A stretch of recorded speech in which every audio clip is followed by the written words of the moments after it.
Esta conferencia comenzará a grabarse. Bueno, que estaban utilizando sus propios ordenadores y medios desde casa, que a veces continuaban la docencia con el móvil, el WhatsApp, incluso vía email, y claro, aprendiendo sobre la marcha cómo utilizar estos programas de videoconferencia, que además son cada uno de su padre y de su madre. Y bueno, ¿el problema cuál es? Que han empezado a utilizar la estructura didáctica, entre comillas, impuestas por las plataformas tecnológicas. Este es el asunto.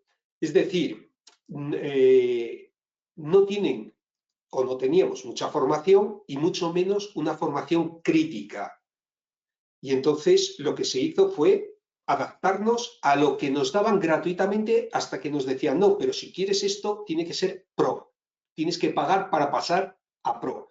Por eso ahora los chavales dicen en bromas, eso no sé si lo habéis oído, de este es nivel pro, que antes era esto es nivel Dios, pues esto ahora es nivel pro. Es decir, que ya es lo máximo, que se utiliza de forma bastante habitual. Bueno, claro, entonces a partir de ahí lo que comprobamos lo primero es que la educación a distancia está multiplicando, de hecho, la brecha digital, la brecha educativa y la brecha social. La brecha digital, ¿a qué me refiero? Que, bueno, pues va a depender mucho de los entornos familiares, porque cuando tú estás a distancia o te quedas en casa o haces una videoconferencia, pues si tienes apoyo familiar. Pero claro, en ese momento, además, que estaba con la prioridad de la enfermedad del COVID o del desempleo, pues muchos chavales, lo que vimos, muchas chavalas, se apañaban a veces con un solo móvil, con pocos datos, para acceder además a plataformas complejas y a videoconferencias que cargaban muchísimo.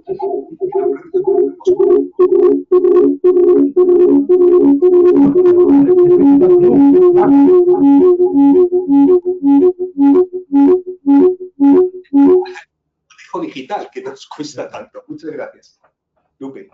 Entonces, lo que estaba comentando justamente es lo que hemos vivido, ¿no? Y claro, esta brecha digital, pensar lo que supuso en las zonas rurales. Sigue sin disponer de conexión y mucho menos de banda ancha de alta velocidad en muchos casos, y donde la población es que además no tiene recursos digitales, a veces tampoco tiene habilidades digitales básicas. Estoy tratando de resolver las cosas.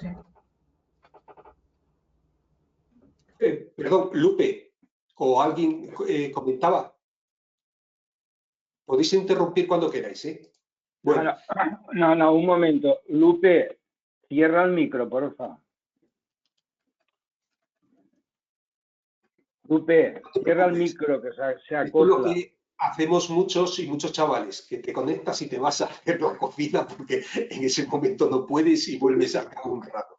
Entonces, bueno, ya cuando vuelva ya conectará, no te preocupes. Bien, claro, yo por eso lo que digo es que todo esto lo está sufriendo además el alumnado de zonas más vulnerables y con menos recursos, que en primer lugar carece muchas veces de condiciones materiales siquiera, no solo de la tecnología, sino a veces que no tiene conexión a red o siquiera espacio donde ponerse para manejar un ordenador y que al final lo tienen que hacer en todo caso con el móvil, tampoco la luz, no sé qué. Bueno, en segundo lugar, es que carecen de herramientas culturales, es decir, habilidades pedagógicas, incluso conocimiento del idioma, lo hemos visto con chicos y chicas, ya no de otros países, inmigrantes, sino chicos y chicas con dificultad de aprendizaje, que el lenguaje que utilizamos en las clases aquí es mucho más distante, mucho más, para ellos es mucho más difícil poder preguntar incluso. Tercero, es que tampoco tienen personas adultas que les puedan acompañar el proceso educativo. Y claro, al final, incluso, bueno, ya hay muchos que me dicen el profesorado que tampoco tienen recursos alimentarios esenciales, con ese tercio de la población española en riesgo de pobreza. Pero tampoco tiene un capital cultural y un lenguaje académico vinculado a la cultura académica escolar tradicional. Entonces, claro, al final, la brecha digital se suma a la brecha económica, a la brecha social y a la brecha digital de segundo orden. Y esto lo que hace es ampliar todavía más la desigualdad educativa. ¿A qué me refiero con la brecha digital de segundo orden? Esto es de Mariano Fernández Enguita, realmente. Él lo ha desarrollado bastante y hace referencia al distinto uso de la tecnología según la clase social. El alumnado de familias con menos recursos económicos y culturales tienden a pasar, curiosamente, más tiempo ante el ordenador y en la red que los compañeros de clase, bueno, pues de clase media y alta, están más escolarizados, etcétera. Pero claro, ¿cuál es el problema de pasar más tiempo delante de las pantallas? Que hacen un uso más indiferenciado, un uso más consumista y pasivo, pues sobre todo centrado en videojuegos como Fortnite, en plataformas como TikTok, Twitch, Virreal, Ahora, o en seguir a youtubers, que son los nuevos ídolos adolescentes. Mientras que los jóvenes de clase alta, al tener acceso a una oferta mucho más amplia de actividad cultural y de ocio alternativo, y además tener entornos familiares con más recursos y capital cultural, o que de alguna forma les controlan y les orientan lo que hacen estos chicos y chicas ante las pantallas, pues hacen un uso mucho más variado, mucho más selectivo y formativo de la tecnología y las redes. Es decir, el capital cultural sí que influye poderosamente en las expectativas, en el apoyo, en la motivación y la constancia de este alumnado, y eso tenemos que ser conscientes. En este momento introduzco un segundo elemento que a mí me parece también fundamental. Si el primer elemento que he desarrollado un poco es que la educación a distancia multiplica esas brechas, la segunda que trato de plantear es que la tecnología no es pedagogía. ¿A qué me refiero con esto? Que la experiencia nos indica que educar a través de una pantalla no es educación. Puede ser información, puede ser transmisión, pero que el espacio donde se trabaja la igualdad de oportunidades, se desarrolla la educación integral e inclusiva, se opera de alguna forma el proceso de socialización y se combate el fracaso escolar, es en la escuela presencial. ¿Vale? Perdón, que me acaba de llegar, que me he convertido en presentador, ¿eh? No necesito, es que decía una cuñada mía, profesora de universidad, me lo decía a veces de forma irónica. Oye, ¿tú traes presentación en PowerPoint o tienes algo realmente que decir? Bueno, yo creo que las presentaciones, es irónicamente, creo que las presentaciones PowerPoint son muy necesarias, son otras presentaciones que tampoco están tan eso. Pero bueno, me refería en este sentido, en este segundo punto que quiero desarrollar, es que educar a través de una pantalla realmente no es educación. El profesorado, yo creo que nos tenemos que formar y actualizarnos con la tecnología, pero no para sustituir la presencialidad, sino para enriquecerla en todo caso. Porque la modalidad online es, insisto, más bien información y en todo caso instrucción. Yo, en este sentido, recomendaría, si tenéis tiempo y posibilidad, que leáis un libro que me parece magnífico en este sentido, publicado, es un bestseller de estos, pero está publicado por el director de investigación en el Instituto Nacional de la Salud y la Investigación Médica de Francia, que se llama el director Michel Desbourguet, y el libro se titula La fábrica de cretinos digitales. Bueno, pues en la fábrica de cretinos digitales, que se ha convertido en auténtico bestseller, no solo en Francia, en España también, pero ya de el año pasado y el anterior, lo que él demuestra, pero además demuestra, basado en investigaciones, es que la tecnología crea serias hipotecas en el aprendizaje y no debemos confiar la educación a ella. Las investigaciones, y es un desarrollo, es un libro todo basado en investigaciones, tú dices, joder, pues vaya peñazo va a ser. Pues no, es la verdad que divertidísimo porque es de una ironía muy fina y es un tipo con mucho humor, y él, recogiendo diversas investigaciones recientísimas, lo que demuestra es que la educación con tecnología, primero, no es mejor. Segundo, no disminuye la tasa de abandono escolar. Tercero, tampoco mejora la tasa de estudiantes que acaban con éxito la etapa de escolarización obligatoria al menos. Y en cambio, puede tener efectos negativos. ¿Qué es lo que él remarca de efectos negativos? Sobre todo la sobreexposición a las pantallas y sus efectos en la salud neurológica de los niños y niñas y su desarrollo cognitivo, porque él es neurobiólogo. Bueno, él dice que los estudios indican que los niños y niñas menores de 6 años aprenden a través de las relaciones interpersonales y las experiencias sensoriales. Bueno, eso lo puede decir mucho mejor que yo, Rosa, que ella trabaja y ha trabajado muchísimo en infantil. Claro, por eso dice que no tiene sentido ofrecerles contenidos online en esa franja de edad.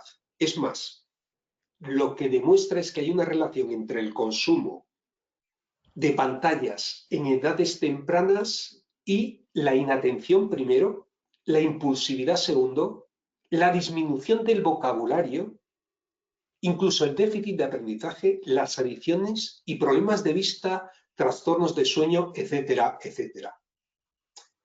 Hay un estudio que demuestra, él lo resalta en la investigación que desarrolla en su libro La fábrica de cretinos digitales, que demuestra que por cada hora diaria de pantalla en menores de 3 años aumenta un 10% la probabilidad de sufrir inatención con 7 años. Esto está relacionado con que los dispositivos imponen a los niños y las niñas que los usan ritmos frenéticos, músicas estridentes, luces, colores, una sobreestimulación constante, y los peques se acaban volviendo inquietos, ansiosos y se aburren en los ritmos más lentos que ofrece la realidad, la naturaleza, el crecimiento de las hierbas y la propia escuela. De hecho, hacemos ironía a veces diciendo, es que no tenéis un mando de Netflix para cambiar de cadena cuando estáis en clase. Claro, y por último digo, la Sociedad Canadiense de Pediatría y la Academia Americana de Pediatría recomiendan que los niños de menos de 2 años no vean nada de pantallas y los de 2 a 5 años menos de 1 hora al día. Pero parece ser que está dando la tendencia actualmente. Entonces, es una de las primeras cuestiones a reflexionar.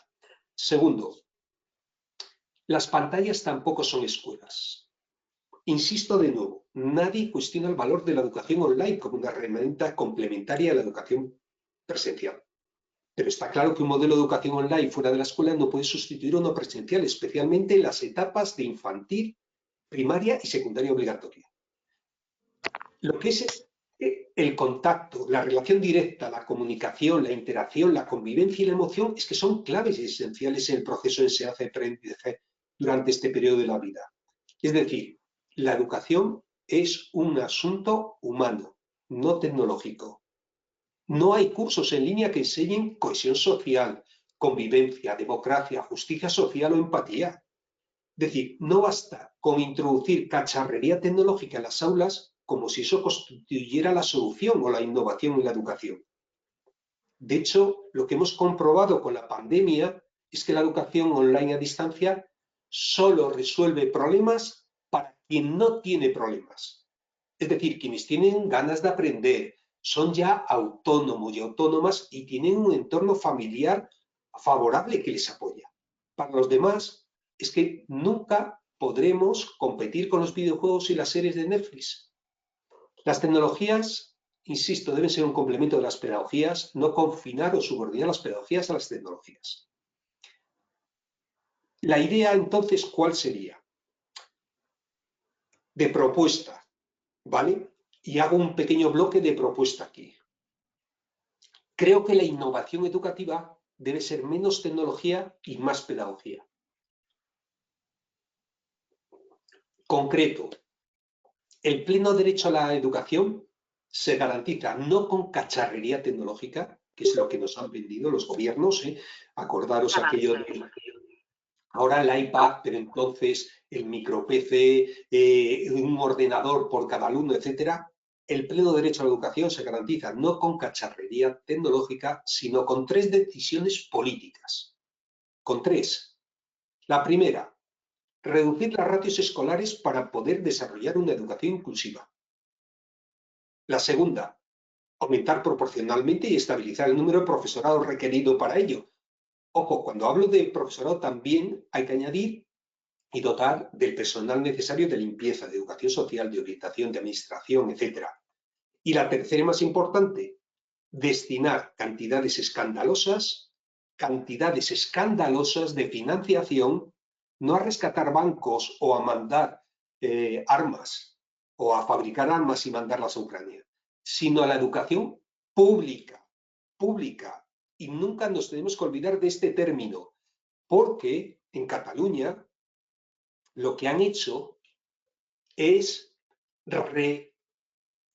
resignificar el término de educación y hablar no de educación, sino de servicio público de educación. No hablan de educación pública, sino de servicio público de educación. ¿Y a qué se refieren con servicio público de educación? A todo lo que presta servicio público, como los taxis o los Uber. La escuela pública, de titularidad y gestión pública, o la escuela concertada, que es también un servicio público. Por eso, en el pacto contra la segregación educativa, que realmente es un pacto por la segregación educativa que se ha firmado en Cataluña y cuyo, de alguna forma, inventor o divulgador o máximo desarrollador es un compañero nuestro del Departamento de Didáctica y Organización Escolar, en concreto más bien, perdón, de Sociología de la Educación, más bien, que no voy a decir su nombre porque lo está ahora llevando al País Vasco, pues lo que dicen es hay que destinar financiación a los centros concertados para que segreguen un poco menos. Es decir, hay que pagar por que segreguen un poquito menos. Y este es la gran maravilla del pacto por la segregación. ¿Y en qué se basan? En que toda la educación es servicio público y por lo tanto ahí está. Es más, ahora se quiere incluir incluso a la privada como servicio público. Ojo, y este pacto lo han firmado y son garantes y observadores de él Comisiones Obreras, UGT, En Común Podem, etcétera, etcétera.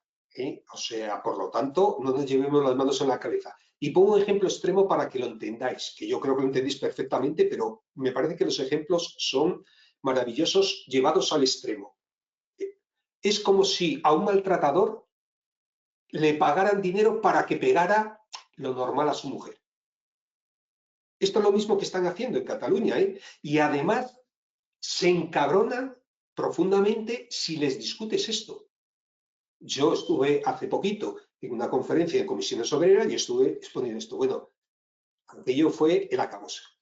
Por lo tanto, a mí me parece que estos son elementos sustanciales a plantear. Y ahora entro en lo que realmente quería desarrollar, porque es quizá lo más desconocido hasta ahora. ¿Y qué es lo que más estamos investigando? Acabo de tener una reunión con Mauro Jarquín, que es profesor de la Universidad de la UNAM de México, que ha publicado La Pedagogía del Capital, y es un joven muy activo y que estamos trabajando en este campo, igual que trabajo con Geo Saura, con Ikai Cancela y con otra gente interesantes, que lo que estamos preocupados fundamentalmente es por esta penetración y por esta normalización de lo que es de alguna forma, la piratería digital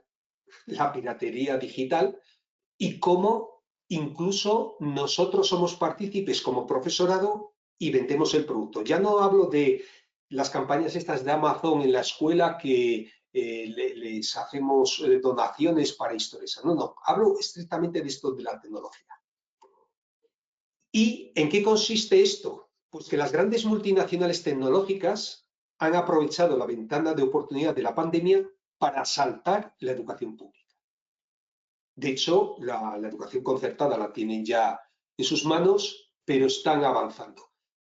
Me refiero en concreto a las Big Techs, o que se denominan GAFAM, que es el acrónimo GAFAM de los gigantes tecnológicos norteamericanos, es decir, las iniciales de las marcas de estos gigantes tecnológicos: Google, Amazon, Facebook, Apple y Microsoft, que están vendiendo un relato de modernización de la educación, porque nos dicen que la educación actual está anclada en el siglo pasado. Y lo que proclaman es la imperiosa necesidad de la colaboración público-privada. Sabéis que siempre que se dice colaboración público-privada es el eufemismo para decir parasitación de lo público por parte de lo privado, que es lo que está pasando ahora en la mayoría del mundo que normalizamos, del sistema capitalista, y dicen que hay que colaborar de forma público-privada para gestionar la educación del futuro y convertirla en un espacio más del mercado. Es decir, en que entre en el actual modelo del mercado. Claro, en un nuevo nicho de mercado de expansión del capitalismo al final. Por eso exige una gestión híbrida, una nueva gestión híbrida, bajo el control de una supuesta innovadora tecnología digital educativa que está controlada por ¿quién? Pues por las corporaciones privadas de la Big Tech. Y además que nos están presionando constantemente a comprar más productos de gamas cada vez más altas, que es lo de la obsolescencia programada, es decir, que no duren para que tengas que meter más gigas, meter más eso, comprar otro ordenador nuevo, porque al cabo que toda esa basura la estamos metiendo debajo de la alfombra del planeta, la estamos mandando a África, al basurero de África. Y claro, este constante comprar contribuye a aumentar no solo la dependencia, sino también aumentaron más las desigualdades entre los estudiantes que pueden y las familias que pueden y que no pueden, pero también de los centros de la periferia, centros del cogollo, etc. Claro, todo esto es un multimillonario negocio en expansión. Y os digo algunos datos, como dice ahora Yolanda, le voy a decir un dato. El Washington Post publicó un informe en febrero del 2017 de un fondo de inversiones. Quiero decir que no es que sea nada a favor de una visión crítica. El fondo de inversión del banco IBIS, con sede en la City de Londres, decía que las reformas educativas impulsadas por las fuerzas del mercado durante más de una década era una forma de hacer mucho dinero. Según los datos publicados, decía que el mercado, es que así lo denominan, no me estoy inventando nada, es el término mercado de la educación que estaba moviendo en el mundo unos 4,4 billones con B de dólares y que se esperaba un fuerte crecimiento en los próximos 5 años. Y cuando tú leías el informe destacaba que el sector que más rápido crecía era justamente este, el digital, el del e-learning, en el que se esperaba un crecimiento de un 23% ese año y progresivamente de forma exponencial. Claro, una de las razones aducidas para este rápido crecimiento, según el informe, no lo estoy diciendo yo, era la caída de la financiación pública de la educación en todo el mundo, dejando espacios a las empresas privadas para moverse. Es decir, ellos lo tienen muy claro y lo dicen públicamente, no se cortan nada, es su modelo. Es que hay que pensar en el negocio que está suponiendo el coste de cada sistema operativo al que hay que sumar cada licencia para estudiantes, que inicialmente, claro, se ofrece de forma gratuita hasta generar demanda y clientela cautiva, porque si nos acostumbramos a un programa, a Word, luego pasarte a Office gratuito y libre, te cuesta. Si te acostumbras a Google Meet, pasarte a Zoom, es que no es lo mismo.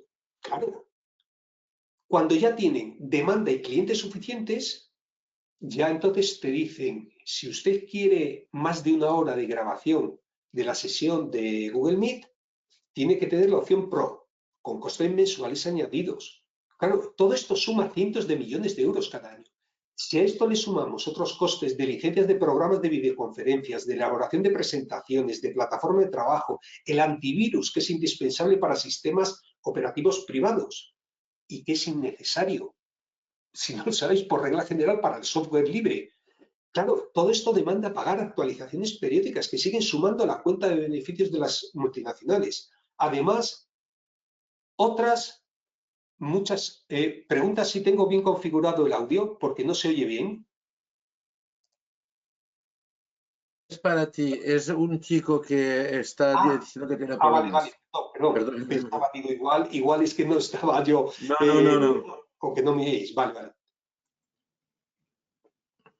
Bueno, etcétera, etcétera. Este proceso lo que está provocando, claro, es un cambio en las prácticas educativas de forma generalizada, generando por lo que podemos decir casi una pedagogía de emergencia definida por estas plataformas en manos de la EdTech. La Big Tech en educación se le denomina EdTech, que es el acrónimo. Claro, sin embargo, a pesar del aumento constante y la ubicuidad de las plataformas de educación digital, sigue siendo escasa la investigación educativa que aporte una mirada crítica hacia dichas plataformas, hacia el proceso de datificación y de extracción de información, así como el cambio performativo que producen. Esto es uno de los elementos preocupantes, por eso estamos iniciando ese proceso de investigación. Dentro de este elemento, yo quiero hacer alusión a otro aspecto, que es el solucionismo tecnopedagógico. ¿Por qué? Porque cuando hablamos de ese cambio pedagógico que se está produciendo, es que el cambio que se está constatando está ligado a ese relato de solucionismo tecnopedagógico. Con la excusa de la innovación pedagógica, está movilizando campañas de marketing viral que anuncian cambiar y, como dicen en esas campañas de publicidad, reevolucionar la educación, utilizando como siempre el mantra de toda la vida de adaptarla al siglo XXI y a las demandas del mercado futuro. Lo que nos dice es que hay que automatizar los procesos, abaratar costes a través de sustituir docentes por algoritmos que sabrán antes que nosotros mismos incluso lo que vamos a hacer.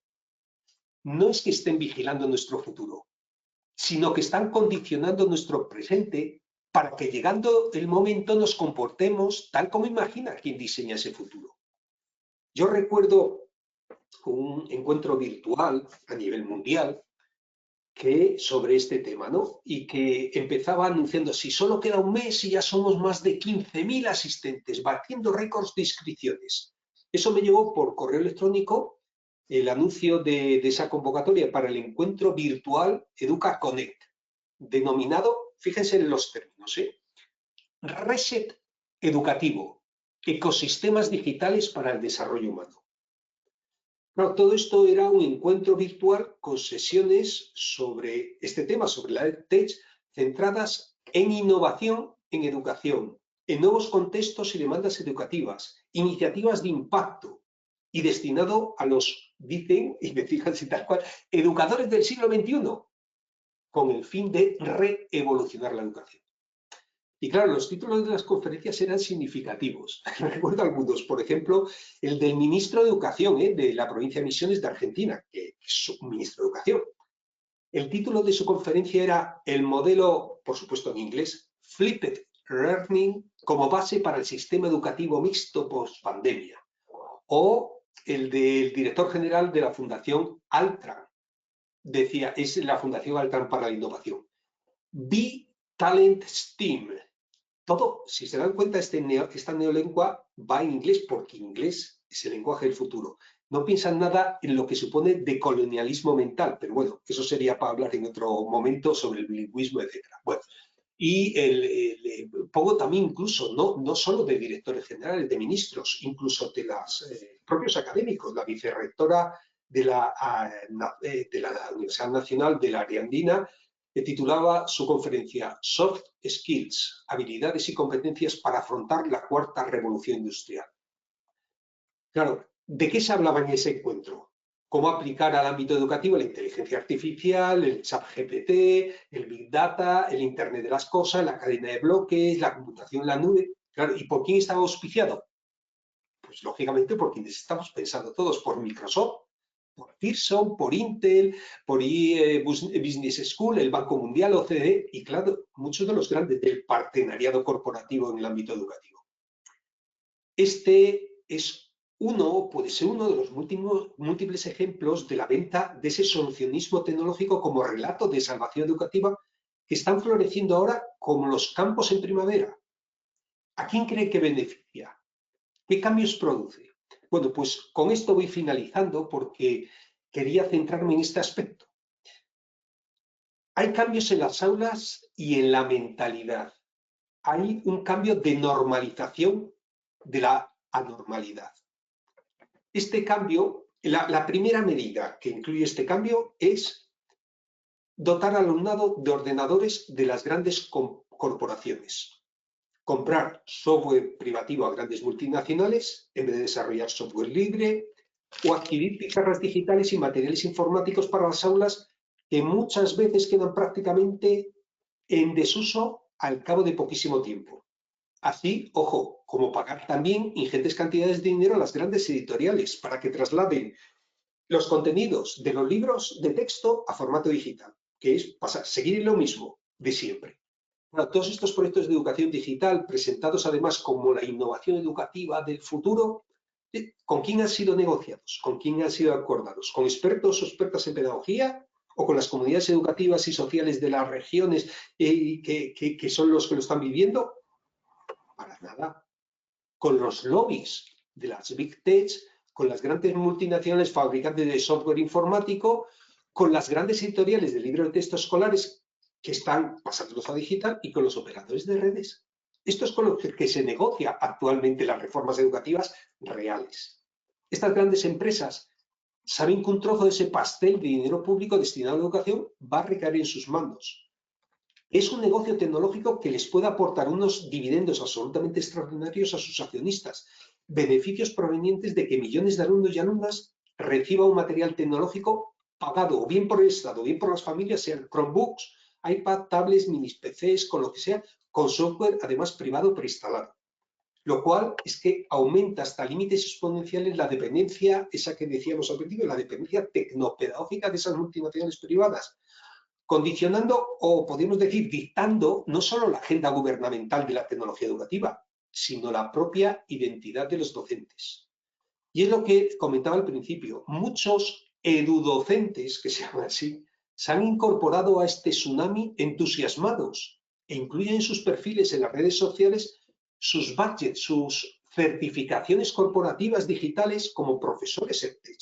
De hecho, se convierten en embajadores de las marcas como si fueran agentes comerciales de las mismas y además es que buscan integrar al resto de sus compañeros en adaptarse y participar sumisamente en este nuevo proceso de privatización, control y adoctrinamiento de marca tecnológica. ¿Qué hay detrás? Aunque voy a acabar diciendo que el negocio somos nosotros, pero tenemos que pensar lo siguiente. Recordemos una máxima básica en tecnología. Toda tecnología digital lleva implícita una ideología. Y los medios tecnológicos tienen dueños e intereses corporativos, como estamos viendo. En definitiva, estamos dejando en manos de las plataformas hegemónicas la información de nuestro alumnado. No solo la didáctica, no solo la comprensión del mundo, no solo la información a la que acceden, sino además, y cómo acceden, sino también la propia información del alumnado. Estamos dejando morir las plataformas de código abierto y públicas construidas por el propio profesorado y las comunidades educativas. Acuérdense, como por ejemplo en España, Guadalinex de Andalucía o la de la región de Extremadura, que han ido muriendo por falta de voluntad política de impulsarlas y financiarlas. El capitalismo digital de plataformas lo que está construyendo es un relato de salvación y revolución que poco tiene que ver con la realidad, sino más bien con el control y el dominio de las últimas fronteras del capitalismo, lo poco que le quedaba por conquistar porque geográficamente ha llegado a todas partes. Y ahora lo que asalta son los bienes públicos. ¿Cuál es uno de los bienes públicos esenciales? Nuestra información y la de nuestro alumnado en forma de datos que se venden para predecir comportamientos. Y repito, nuestra información es un bien común y esencial. Y se venden a las Big Tech, que son los nuevos terratenientes neofeudales de esta nueva economía digital que se han hecho con el control de la soberanía digital. Ojo, la soberanía digital, es que hablamos de soberanía alimentaria, hablamos de otras soberanías, pero de la soberanía digital muy poco hablamos, porque ahora ya no solo nos comunicamos analógicamente, sino tecnológicamente también a través de las redes, y debería ser un bien público. Claro, Google y Microsoft lo que hacen es poner tantas facilidades a todos los centros educativos del mundo para que sean las primeras herramientas con las que los niños y niñas trabajen, porque en el fondo lo que están creando es consumidores, adictos a su marca, porque una vez que entras en una, es muy difícil que cambie, repito. Los estudiantes desde edad temprana se acostumbran a sus entornos diseñados desde Silicon Valley y aprenden con ello las habilidades requeridas para el futuro mercado digital y para el consumo de sus productos. Están aprendiendo a utilizar sus herramientas en vez de aprender a escribir un documento. Por eso digo que el negocio somos nosotros. Lo que ocultan es que el negocio real que hay tras estos proyectos es extraer información del alumnado, con el fin de convertir a los colegios en macrogranjas de datos e información comercializable sobre unos clientes presentes y futuros a los que se quiere fidelizar y donde el sector de las aseguradoras, las finanzas, los préstamos bancarios va a tener condiciones idílicas para especular y apostar sobre las perspectivas futuras de cualquier niño o niña, de cualquier escuela o de cualquier zona escolar. Así que yo considero que el que podemos denominar como corsario tecnológico, como pirata digital, es quien coloca más de sus aplicaciones en el mercado de la educación personalizada de los colegios. Y ese es el que va a tener la mejor fuente de extracción y recopilación de información y de datos, de tendencias y de deseos, detectados con algoritmos de inteligencia artificial que registrarán la actividad de cada alumno, de cada alumna, para educar y fidelizar a la futura generación de consumidores. Este es el nuevo oro blanco del siglo XXI. Además que es una mercancía prácticamente inagotable en un sistema basado en la escolarización obligatoria. De esta forma, las Big Tech han conseguido conquistar así las infraestructuras digitales de las escuelas, los servidores, la nube, las aplicaciones que solo funcionan en sus plataformas. Es que abarcan software, hardware, almacenamiento en la nube y se vuelven tan poderosas que muchos centros y universidades como la mía externalizan la gestión de sus servicios hacia sus servidores. En la mía lleva el correo electrónico, el almacenamiento, la gestión de las clases. Bueno, solo algunos centros han optado por el correo electrónico, por ejemplo, Zimbra, o por la plataforma de enseñanza Moodle, o por el almacenamiento de documentos en Nextcloud. Pero todo software libre, para lograr una autonomía digital de los centros, al final lo que vemos cuando preguntamos al alumnado y al profesorado es que se sienten extraños, porque están ya familiarizados con las aplicaciones de los gigantes tecnológicos que las que utilizan en sus casas y en todo momento. Conclusión. Estamos dejando nuestra soberanía digital en manos de estos nuevos terratenientes neofeudales que han descubierto el nuevo oro blanco de este siglo y están convirtiendo los colegios en macrogranjas extractivistas de datos de los menores y de toda la comunidad educativa. Alternativas. ¿Qué hacer? Y con esto finalizo. ¿Qué hacer? Que decía siempre, y además publicó un libro titulado así, Vladimir Ilich alias Lenin. ¿Qué hacer? Yo creo que ante el imprescindible y necesario uso de la tecnología digital en el espacio educativo público, debemos ampliar la esfera digital pública libre de codificación y mercantilización, la reapropiación de los datos por parte de los usuarios e indagar en las modalidades de construcción de los commons, los que se llama en inglés commons, los bienes comunes, las prácticas de creación y recreación de lo común. Concreto esto. Ciertamente las tecnologías son un recurso y un apoyo imprescindible en la educación, pero deben estar en manos de la comunidad educativa y de la comunidad social, no al servicio del beneficio de los accionistas del oligopolio tecnológico. De ahí que debamos recuperar e impulsar las plataformas de código abierto y públicas construidas por el profesorado y las comunidades educativas, para lograr al menos una progresiva autonomía digital de los centros educativos, rompiendo el monopolio privado de las aplicaciones de los gigantes tecnológicos. Ojo, que esto ya lo están haciendo diferentes centros y universidades, ¿eh? De eso hay publicado bastante. Segundo, a la vez hay que iniciar procesos de alfabetización digital crítica para que nuestros estudiantes, para que nuestro profesorado y la comunidad educativa sean conscientes de los desafíos a sus derechos digitales, así como para plantear la motivación y las habilidades para reclamarlos y para ayudarles a resistir los aspectos más generalizados de la vigilancia de datos y la elaboración de perfiles comerciales, porque lo que está en juego es la soberanía tecnológica. En definitiva, Si Internet y la comunicación digital se han convertido en un bien esencial para la especie humana, como lo son claramente, debería tratarse como un bien común de utilidad pública sin fines de lucro. Esto lo dice hasta Naomi Klein en el libro que publicó en 2020. Por lo que es necesaria una apuesta estratégica desde los poderes públicos, y esto viene la parte ya no solo nuestra, sino de voluntad política, que apuesten las administraciones públicas, los responsables políticos, por una red global pública que recupere esa soberanía digital y evite las diferentes brechas digitales, la desconexión rural, el precio de acceso, la actualización de programas, la obsolescencia programada, etcétera, etcétera.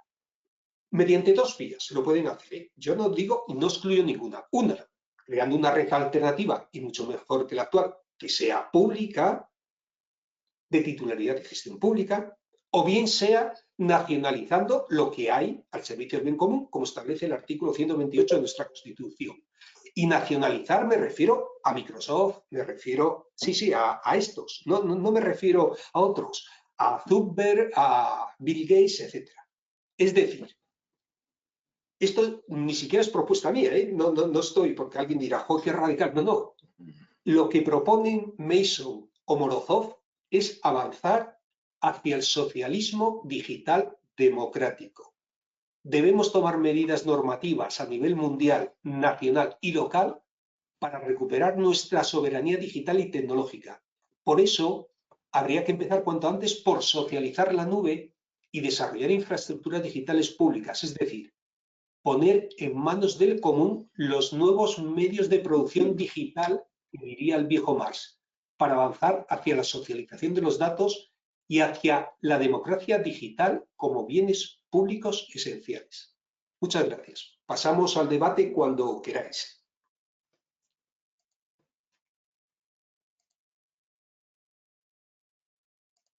Bueno, nos has dejado así, voy. Yo había apuntado una serie de preguntas, pero prácticamente que las has contestado ahora justamente en tu última intervención. De todas maneras, la escuela sola difícilmente podrá resolver algo. Necesitamos, como has dicho muy bien, una acción política mucho más global y general para poder responder a lo que nos viene encima.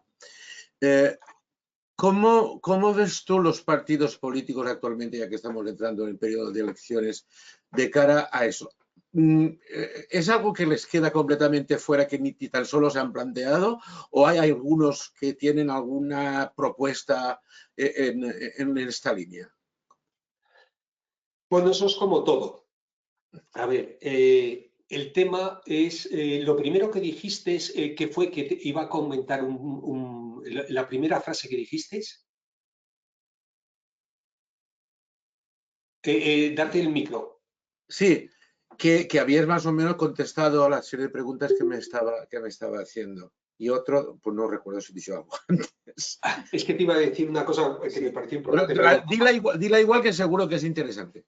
No, es que no me acuerdo, era a raíz de lo que dijiste. Bueno. Dijo que nos habías dejado como muy planchados. Sí. Bueno, eso ya siempre digo que el optimismo, lo que decía Gramsci, que moriremos con las botas puestas, que frente al pesimismo de la razón debemos ejercer siempre el optimismo de la voluntad y no esperar que los resultados los tengamos a la vuelta de la esquina, sino que posiblemente lo vean las generaciones siguientes. Eso al menos tenemos como esperanza. Pero bueno, no, era otra cosa, pero bueno, ya volverá en su momento. ¿Qué dicen los partidos políticos? Pues bueno, los partidos políticos... ¿Tú has visto que se haya metido con el tema de la pornografía en las redes? ¿Tú has visto que se metan en temas escabrosos que pueden llevar más o menos? Pues muy pocos. Entonces, claro, en Sumar es verdad que yo soy el responsable de educación, comparto la responsabilidad de educación ahí en Sumar y lo hemos introducido, pero como principio así de lo que se debe hacer. Pero otra cosa es luego la práctica política. Es decir, a mí no solo me valen los programas, que se puede introducir, sino cuáles son las prácticas. Y las prácticas reales que están pasando es la privatización de todo lo público. Y entonces se está privatizando ya no solo el comedor que decíamos, ya no solo el servicio de inspección, se está privatizando la formación del profesorado. Los CPR ya no imparten, sino que ahora es McPherson. Estoy contando, lo digo porque yo tengo información de todo el Estado, de distintas comunidades, por mi responsabilidad antes como responsable del área de educación de Izquierda Unida y ahora como responsable de Sumar de educación. Claro, y estoy diciendo de lo que está sucediendo realmente en distintas comunidades. Pero en ninguna comunidad es que esto ni siquiera se ha planteado. Es decir, se está dejando en manos de Microsoft, de las GAFA, sin ningún problema. Entonces, no hay un planteamiento. Es más, los profes, como os decía, más valorados, estoy pensando ahora mismo en Manu Velasco, que le acaban de dar un premio entre los miles de premios que tiene, que es un chaval genial y eso, pero como tecnólogo del asunto, es decir, propone siempre asuntos que son muy útiles, ciertamente en tecnología, pero algún planteamiento crítico al respecto por parte del profesorado. Bueno, a mí me ha dado formación de Microsoft Teams un profe de la pública, que parecía el sponsor de eso, y además nos decía, no, esto lo podéis hacer también vosotros, matricularos aquí y tal, y entonces os darán unos badges, os darán unos certificados y tal. Bueno, si pasáis este nivel pro ya os cobrarán, porque entonces ya sois incluso embajadores de marca y tal. Entonces, yo ahora mismo no soy nada optimista en cuanto a que en las elecciones este sea un tema prioritario. Los temas escabrosos además siempre se dejan porque se tiene una mirada bastante cortoplacista. Y claro, cuando el primer elemento en Sumar es suprimir los conciertos educativos, en educación es el primer punto, hemos tenido muchas discusiones, Hemos tenido muchas discusiones para que lo dejaran y yo amenacé con que nos íbamos todo el colectivo, porque eso, y el segundo, que era que hubiera una educación laica y sacar a la religión fuera de la escuela, vamos, bueno, lo presentamos de otra forma. No, yo dije, así tal cual o no. Por eso digo que ahora mismo la resistencia es casi un acto heroico, porque no estamos en los tiempos de los MRPs iniciales del posfranquismo, que se estaba en la lucha y avanzando y todo el mundo tenía el enemigo claro.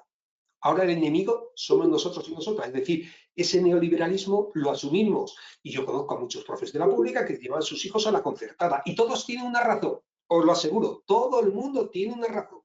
Y conozco a mucha de la propia gente de izquierda que defiende unas cosas de derecha del copón, pero no hablo más porque había levantado la mano el compañero que pone usuario ahí. Juan Singa. Sí. Soy Juan del movimiento Freinet. Quería plantear una cuestión al hilo de lo que has dicho. Me parece que en el fondo lo que pasa es lo de siempre, ¿no? Es que el neoliberalismo y la escuela tradicional, lo que Freinet llamaba la escolástica, sigue siendo la mayoría.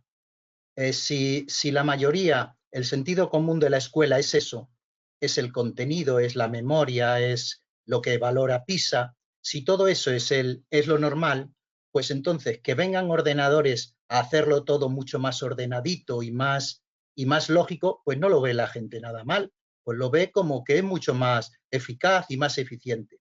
O sea que el problema está en la raíz.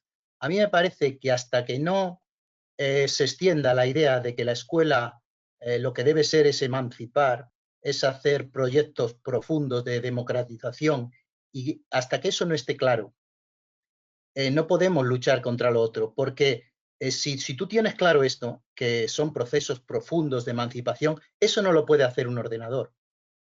Eso no lo puede hacer el algoritmo ni la inteligencia artificial, porque eso requiere convivencia, requiere cooperación, requiere profundización de las relaciones. Eso es solo posible hacerlo por un profesorado comprometido y que trabaja profundamente. Entonces, a mí me parece que habría que avanzar también en eso, como en lo que estamos, los MRP desde siempre, profundizar en esa otra visión de escuela que haría inútil esa forma caricaturesca de escuela que nos quieren plantear a base de hacer una prospección de cuáles van a ser los deseos de los niños para enseñarle antes de que tengan esos deseos, hacer robot. Me parece que eso sería el nido gordiano de la lucha, que es la de siempre, verdaderamente.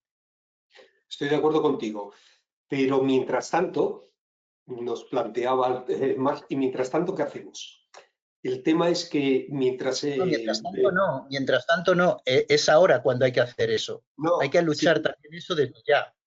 Sí, estoy de acuerdo contigo, pero digo, mientras tanto, ¿qué hacemos? Claro que hay que luchar en eso, pero hay que luchar en que las facultades de educación no exista la asignatura de religión y todo el futuro profesorado de infantil, primaria y secundaria tenga como asignatura que eligen el 93,7% la religión católica.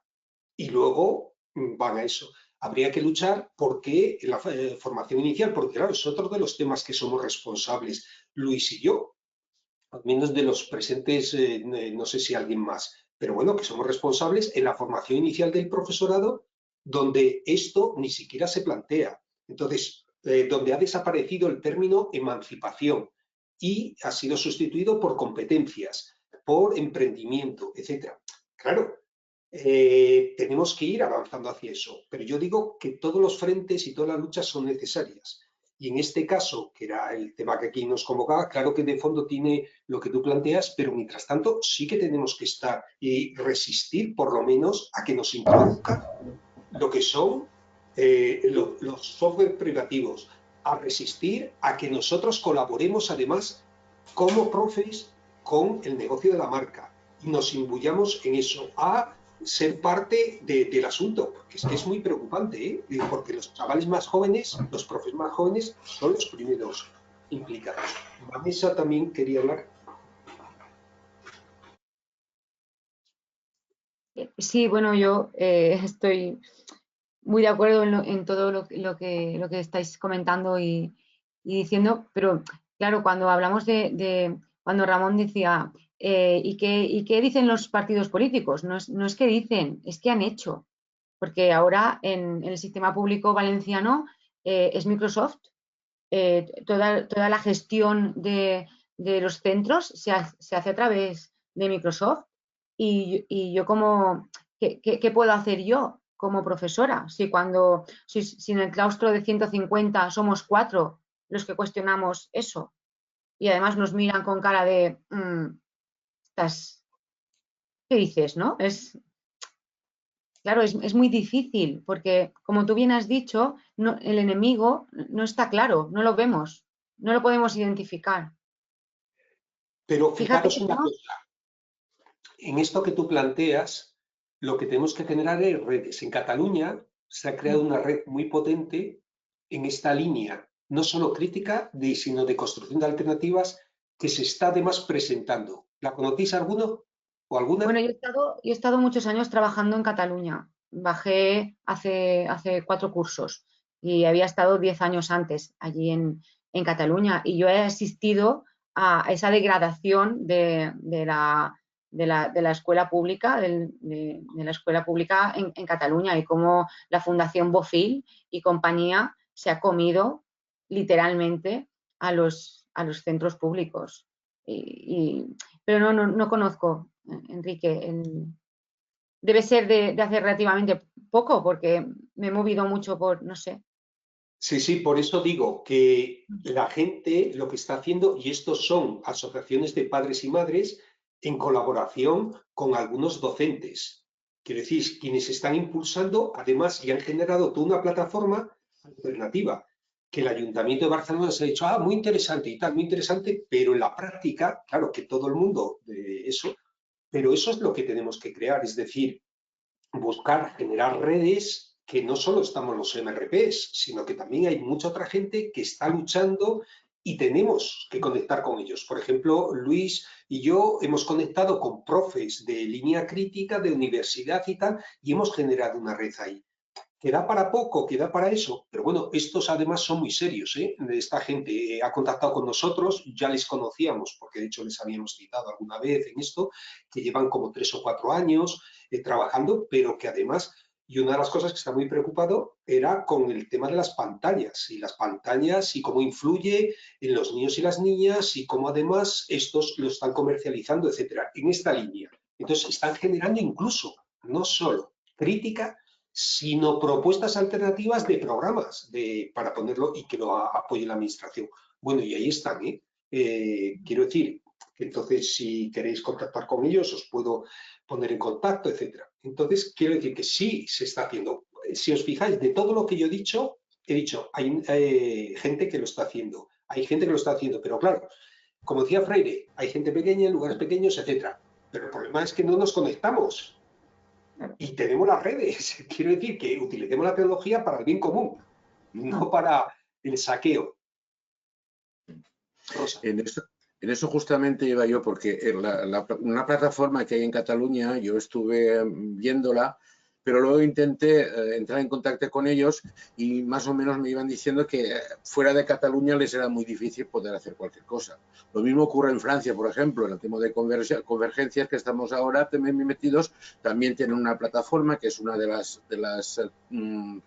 organizaciones que están ahí, pero también fuera de Francia de momento pues no está previsto, y entonces sí que se tendría que haber un programa, diríamos, más o menos más amplio, de manera a poder utilizar todas esas herramientas que hay, que son de acceso bastante libre, o incluso, o si hay que pagar, son cosas mínimas, pero que ya está la garantía de que estamos trabajando con gente que no busca las ganancias estas que tienen la GAFAM. Pero en este momento las dificultades que están teniendo esas plataformas es primero darse a conocer y luego poder conectar las unas con las otras para poderse utilizar entre todos. Es lo que estoy viendo yo. Rosa, también está... pedía la palabra. Perdón. José, acaba. No, simplemente que, y ahí va para Luis también la pregunta. Los nuevos programas estos que se están planteando para magisterio, por la ANECA, que estáis todos más o menos hablando sobre ello, que sí, que no, que ver con lo que hacemos, ¿plantean cosas en la línea de lo que estaba diciendo Juan? ¿O seguimos con lo mismo y con esa tecnocracia pedagógica que se está implantando actualmente en los currículums? Hemos sacado un artículo, iba a decir Jaume Martínez Bonafé, no, Paco Invernón, yo y otros, diciendo que el problema es de fondo, que no se trata de una lucha de qué hay de lo mío, de mi gremio, que es lo que ha pasado en sociología, Xavier, de tal, es que nos quita la sociología, es que la filosofía y los míos, y entonces, ¿dónde nos colocamos? Es decir, no se piensa en el alumnado ni en la filosofía que queremos para la futura formación inicial, sino en qué hay de lo mío. Y lo que hemos tratado de decir es cambiar el modelo. Pero bueno, hemos hecho un trabajo en el Foro de Sevilla, lo hemos construido, lo hemos publicado conjuntamente, pero es la propuesta. Entonces, lo que nos tememos es que, visto la lucha gremial que hay, el Ministerio lo que haga es lo de siempre, es no tocarlo, dejarlo, hacer una comisión de estudio para el tema y no abordar la formación inicial. Eso nos tememos. Pero no te ha preguntado eso exactamente, Ramón. Quique, lo que te ha preguntado es cómo está el tema ahora. Yo, si me permites, te contesto. Sí. Hubo un borrador de órdenes ministeriales que hizo la Comisión Ejecutiva de la Conferencia de Decanos.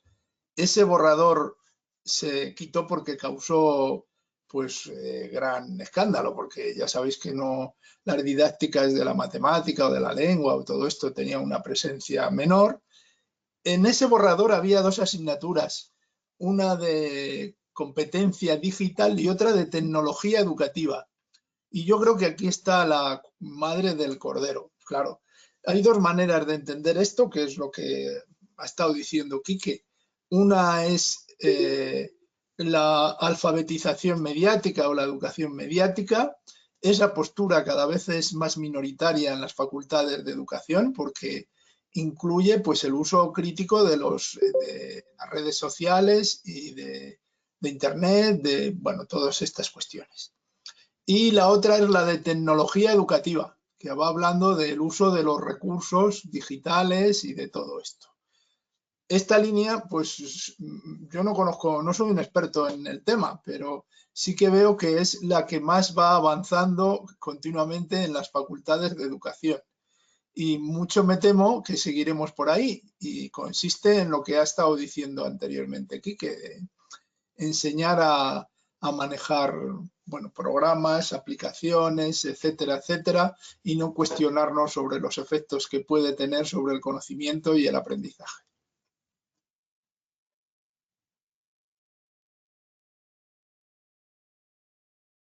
Rosa, querías... ¿Yo? ¿Puedo hablar Sí. yo? Sí. Sí. Es que no he visto dónde está el sitio de levantar la mano. No sé si... Bueno, es igual, así va bien.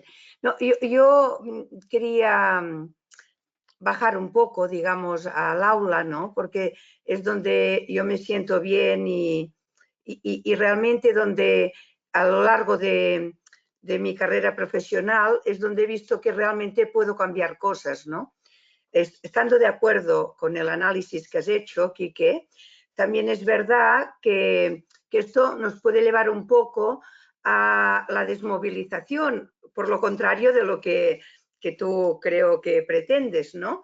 Porque es tan grande, el monstruo es tan grande, ahora que ve Sant Jordi el drac es tan gran, que realmente es muy complicado de enfrentarnos a él, ¿no? Yo estoy con lo que decía antes Joan del MESEP, estoy totalmente de acuerdo en que el problema en la escuela es otro, no es la tecnología. La tecnología pues, ha agudizado un problema grande de la escuela, que es, no existe el fin de la educación. Yo vengo ahora de una reunión que he tenido con mis alumnas de prácticas y estábamos hablando sobre esto, ¿no? ¿Por qué hay clases donde a lo mejor están trabajando por planes de trabajo y realmente no cambian las cosas? Porque el fin de la educación no es una cosa ni que guste de discutir, ni que se tenga presente. Yo creo que sí que es muy importante ir a lo que verdaderamente tiene sentido, que es hablar de para qué sirve la escuela. Y la escuela sirve para otra cosa muy diferente o debe servir para otra cosa muy diferente de lo que en estos momentos incluso los maestros progres pretenden, ¿no? Que es una escuela, digamos, de galería. La escuela o es transformadora o no es una escuela. Tendremos que darle otro nombre. Entonces me parece que el discurso cuando hablamos de tecnologías, se sube tanto en el globo que llega a un punto que ya no es ni humano, ya no me interesa, sabiendo lo que significa, pero no me interesa porque desmoviliza. Y yo sí que creo que los maestros y maestras podemos hacer cosas en nuestra escuela, siendo consecuentes, sabiendo que nuestra educación debe transformar la sociedad, queriendo a nuestros alumnos, conversando. Yo creo que tenemos que reforzar esto. Por ejemplo, ahora en mi centro, que nos piden el plan de las narices, de a ver qué vamos a hacer con la tecnología, pues hemos decidido hacer un año de reset y hablar, discutir. Y yo estoy encantada de la vida, de la propuesta del nuevo equipo directivo. Es lo que tenemos que hacer, es nuestra fuerza. Nuestra fuerza está ahí, radica en la discusión, en estas ansias de transformación, en querer a nuestros alumnos, a las familias. De verdad que me parece que cuando se introduce el tema de las tecnologías, muchas veces llegamos a hablar que si esto, que si lo otro, y se nos van las fuerzas. Yo insisto en esto, en cosas pequeñas que pueden transformar. Y yo he visto transformar cosas a lo largo de mi vida profesional, con cosas pequeñas en mi clase, queriendo a mi alumnado, dejando que construyamos la democracia, que construyamos la relación entre todos. Yo abogo por eso. Y se habla poco de eso. Cuando se habla de tecnología, bajo mi punto de vista, se tiene que hablar a la par de eso, porque si no estamos haciendo el juego a las tecnológicas. Estamos haciendo el juego. A mí, yo lo veo así.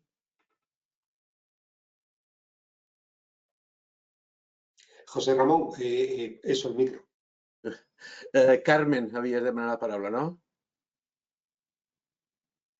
No? Pues ahí té que apuntar. Bueno, pues Vicent.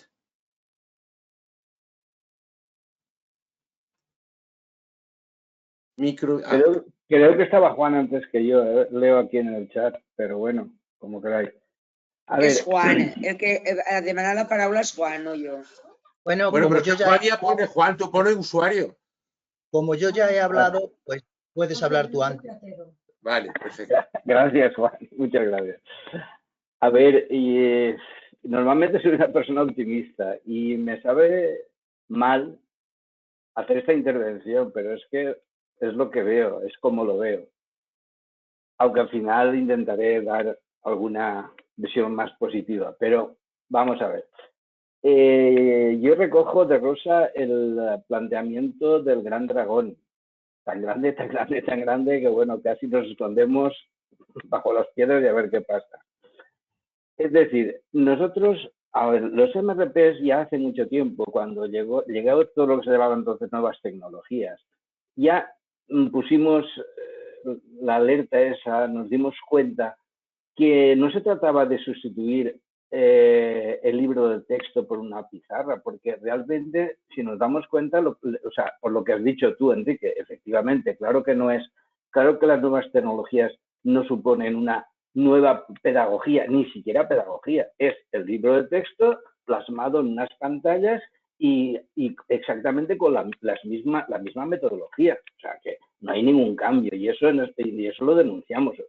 Pero también hay que reconocer al mismo tiempo que las nuevas tecnologías es una fuente de recursos inagotables que, aludiendo al gran dragón, son tan grandes que me pierdo, ¿no? Cuando Ramón creo que había escrito por ahí algo así de que esta mañana en Twitter estaba viendo cantidad de alumnos que se interconectaban, que estaban estudiando juntos y tal, pues claro, es que te pierdes ahí, te pierdes. En Twitch, y claro, no Twitter. Vean, entonces, claro, ¿qué es lo que está pasando? Lo que está pasando es que efectivamente vivimos en una sociedad capitalista y eso es así. Y ya sé que a muchos de nosotros no nos gusta o seguramente no nos gusta a ninguno, pero es la sociedad en la que estamos y somos una auténtica minoría y hay que aceptarlo. Y el capitalismo, claro que ha ido ganando posiciones y para mí la victoria más importante que ha conseguido es el triunfo del individualismo y el egocentrismo. Es decir, la gente realmente, pero hablo incluso de nuestra gente, de nosotros mismos, ¿vale? Llegamos a un punto que nos cansamos de ir siempre contracorriente, y decir, bueno, pues yo voy a nadar también a favor de corriente. Y yo voy a priorizar aquellas cosas que de verdad a mí me apetecen. Y esa sería la explicación de por qué mucha gente que tendría que estar aquí en este webinar, conferencia online o como lo queramos llamar, que debería estar aquí, no está. Debería estar simplemente por lo interesante del tema. Además, es apasionante. Ha estado, de verdad, Enrique, muy bien, muchas gracias, porque ha estado súper interesante. Y claro, pero no están porque de verdad el capitalismo está ganando la batalla en ese terreno y la gana muy aceleradamente. El tema de los monstruos tecnológicos, claro que es un tema que se nos escapa, porque yo he querido entender, Enrique, que hablabas de socialización digital, que estaría muy bien, pero eso lo veo yo hoy por hoy imposible. O sea, con empresas que tienen una capitalización superior al PIB de muchos países, ¿cómo vamos a abordar eso? Dentro de un sistema capitalista, evidentemente. No estamos hablando aquí de revolución ni cosas así, ¿vale? Entonces, el panorama es bastante oscuro, bastante negro. Lo que ocurre es que, lo que yo pienso, es que sí que deberíamos ser capaces de aprovechar todo ese mundo tecnológico para crear alternativas diferentes. Y en la línea que planteaba Juan, que yo creo que entre los dos habéis hecho una visión complementaria muy interesante. Claro, tenemos que buscar modelos alternativos que sean capaces de utilizar todo ese bagaje, todo ese gran dragón, para ofrecer modelos alternativos. Y en la línea de Rosa, claro que la escuela tiene que ser transformadora. Si no es transformadora, pues ¿para qué la queremos? O sea, transformación social, de mejoras sociales, eso lo tenemos todos clarísimo. Entonces, esa sería un poco la línea. Y una pequeña anécdota. Esta mañana en clase de inglés, pues teníamos un tópico para hablar y tal, y hablábamos de si la inteligencia artificial, los robots, iban a sustituir o no al profesorado. Y la conclusión ha sido que sí. La conclusión ha sido que sí. Y no vamos a entrar en ese debate, pero la conclusión ha sido que sí, ¿vale? Y eso es para hacernos pensar mucho, muy mucho, ¿vale? Como pequeña esperanza o luz, pues yo diría que grandes cambios han habido siempre a lo largo de la historia de la humanidad. Grandes. Recordemos lo del maquinismo cuando los obreros rompían las máquinas porque les quitaba el trabajo, ¿no? Pues yo creo que la sociedad, y sobre todo nosotros, tenemos que saber adaptarnos a los cambios, ir cambiando con eso, ir buscando alternativas, ir buscando nuevas fórmulas, nuevas maneras. Pero de verdad que, y termino con esto, yo creo que el triunfo más grande del capitalismo ha sido el que ha sabido inculcar el individualismo exacerbado en toda la sociedad. Eso es lo más fuerte. Y estas nuevas tecnologías ayudan a reproducir el modelo continuamente, porque otro hecho es la falta de socialización, claro. Todo el mundo con su aparatito delante ya no se dice ni buenos días ni buenas tardes, y si lo dices te miran como un bicho raro. ¿Qué dice? De buenos días o buenas tardes, ¿vale? En fin, era lo que quería apuntar. Juan. Sí, yo quería plantear que, Enrique, tú decías que hay que ir parte por parte, pero es que yo pienso que es imprescindible entender profundamente las cosas. Y para mí, estoy con Rosa, me parece que la lucha es la de siempre. La lucha es la de siempre. La escuela no se entera de que lo que tenemos que hacer es trabajar por la emancipación. Y mientras no se entere, el tema este de los algoritmos y de los ordenadores, está claro, como dice también Pep, que va en la línea contraria a la emancipación. Pero la gente, como ya de por sí no entendía la escuela como una emancipación, pues no le parece mal, le parece bien. Por eso me parece muy importante hacer entender lo profundo del tema. Lo profundo del tema es que estos sistemas algorítmicos lo que quieren y lo que les es rentable, como muy bien has dicho tú, es hacer todo como muy previsible, que todos ellos sepan lo que les va a gustar y entonces pueden hacer una educación, como decía Pep, pues por máquinas. No hace falta un profesorado que genere emancipación, ni proyectos, ni cooperación, ni afectos, nada. Eso no hace falta porque para una escuela tradicional de, como decía Freinet, de la escolástica, pues no hace falta eso. Para la escuela tradicional no hace falta nada de eso. Entonces, pues muy bien, todo es mucho más práctico con las matemáticas y los algoritmos. Por eso me parece que hay que volver. También estoy de acuerdo con Pep que cada vez también la izquierda se ha dulcificado más. Y entonces, como no volvamos a la radicalidad de lo que decía Rosa, de otra metodología más radical en la que, como antiguamente teníamos claro y tenemos claro en el MECEP, que el libro de texto no puede ser la obsesión, porque el libro de texto es la obsesión también sin ordenadores. O sea que eso no vamos a decir que es nuevo ahora. Por eso me parece que hace falta entender profundamente que el cambio de la escuela es un cambio ideológico y de profundidad. Y si eso lo entiende el profesorado, has hablado tú de la formación del profesorado, si eso lo entiende el profesorado, entonces verá casi evidente que las máquinas no sirven para hacer una escuela emancipadora. O sea que en ese sentido quiero decir que es claro, hay que hacer la lucha en todos los campos, la escuela pública, la religión, en todos los campos, pero hay que profundizar en entender bien por qué estas tecnologías usadas de esta manera algorítmica van en contra de la emancipación en la escuela. Y si entendemos primero cuál escuela queremos, nos resultará bastante evidente que desde América no nos pueden hacer los programas para que aprendamos muy bien. Eso quería.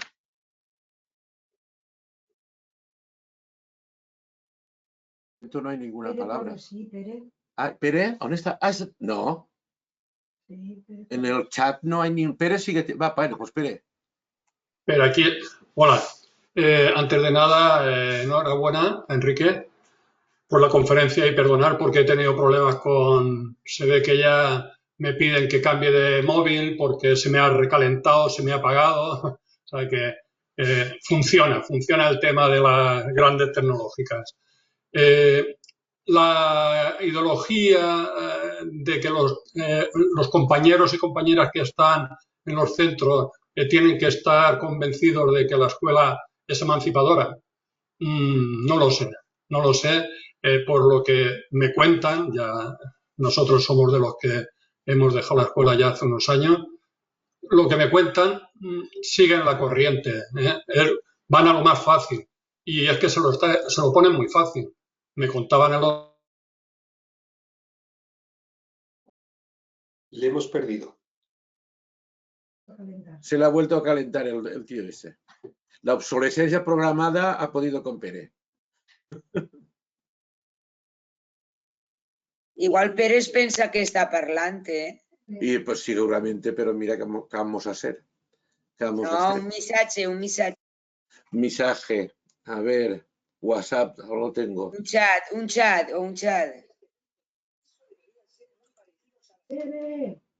Pere.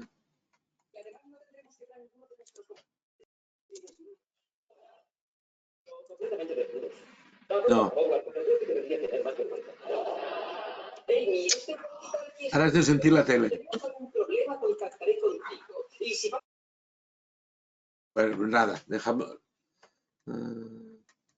Bueno, pues si os parece, seguimos nosotros. Y si Pérez se conecta, pues bien. No tengo aquí más palabras pedidas. A ver, Lupe. Lupe.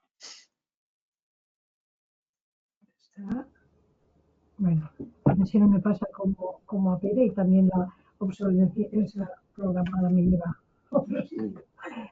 A ver, primero que nada quiero darte las gracias porque me ha encantado. Me ha encantado, pero me ha aterrorizado también, ¿sabes? No me voy feliz a casa porque o sea, yo en estos momentos me siento David contra Goliat. Y claro, pero bueno, David también tenía una piedra y también la tiró. Entonces algo haremos. Lupe, perdona que haga un matiz para toda la gente que ha intervenido, para todo el mundo sobre esto, es que porque habéis incidido mucho, lo de David contra Goliat y que esto es un problema, digo, pues estamos luchando contra el capitalismo, decir que la escuela es emancipadora, eso sí que es un monstruo. Es luchar contra el capitalismo que engloba, y una parte pequeñita son estos. Pero es que el capitalismo y cambiar esa mentalidad, eso sí que es el monstruo de verdad. Entonces, estamos siempre así. O sea, que eso de la lucha de David contra Goliat, siempre estamos y vamos a estar así. El capitalismo tiene pocos visos de finalizar inmediatamente. Pues sí, pero a pesar de todo tenemos una piedra. ¿Vale? Entonces, una piedra es una piedra, pequeña, pero es una piedra. Y si tenemos cada uno una piedra, pues serán muchas piedras. Igual le hacemos cosquillas al monstruo, no lo sé, pero yo le voy a tirar la piedra. Lo que sí que me parece muy interesante es el cuento este de la rana, seguramente lo sabréis, esas ranas que las ponen en el agua y está el agua hirviendo, meten a la rana salta corriendo y se escapa, pero en la segunda parte la meten en el agua fresquita y la van calentando poco a poco y cuando se descuida la rana ya está cocida. Pues eso es lo que pienso, parece que está pasando con las nuevas tecnologías. Nos van dando las cosas muy dulces, muy bonitas, muy no sé qué. Fíjate qué bien, mira, con esto ahora puedes hacer esto, fíjate, y ahora si quieres saber algo aprietas aquí y enseguida lo tienes, la información, tal. Te van poco a poco, dando poco a poco y cuando te das cuenta estás cocido ya, frito y ya no puedes saltar fuera del agua. O sea, y es lo que está pasando ahora con esto. La mayoría, yo veo gente de la calle con niños pequeños que tienen meses y les dan un móvil y fíjate mi nieto qué gracia hace así y sabe abrir la pantalla y tal. O sea, es que lo están poniendo tan fácil y tan sencillo que nadie se pregunta, bueno, y a ti la información que te mandan al móvil, ¿quién te la ha mandado? ¿Y por qué te ha mandado esa y no te ha mandado otra? O sea, la crítica no existe.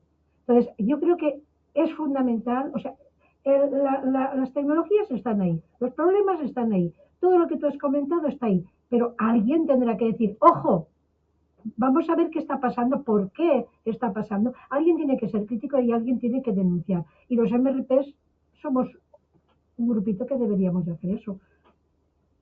Denunciar lo que, como estás diciendo tú. Tú estás ahora haciendo nos has hecho un abanico y nos has explicado todo no sé, sobre las nuevas tecnologías, que no son nuevas ya, nos has hecho una exposición magnífica. Bueno, ya lo sabemos, vamos a trasladar lo que sabemos a otras personas, por un escrito, por un no sé qué, en nuestros medios, cada uno con nuestra pequeña piedra, lo que podamos hacer. ¿Qué tiene que decir la peque de Vanessa que está empezando colas? Dinos algo. Que eres la más joven de los participantes. Bueno, yo sí que... Yo sí que quería decir que, insisto, siendo consciente de lo que decís, yo estoy un poco en la línea de lo que decía Pep y de lo que ha empezado a decir el compañero Pere. En los claustros nos encontramos que la gente no se cuestiona esto, pero para nada. Vale, cariño. No se cuestiona. Y cuando intentas...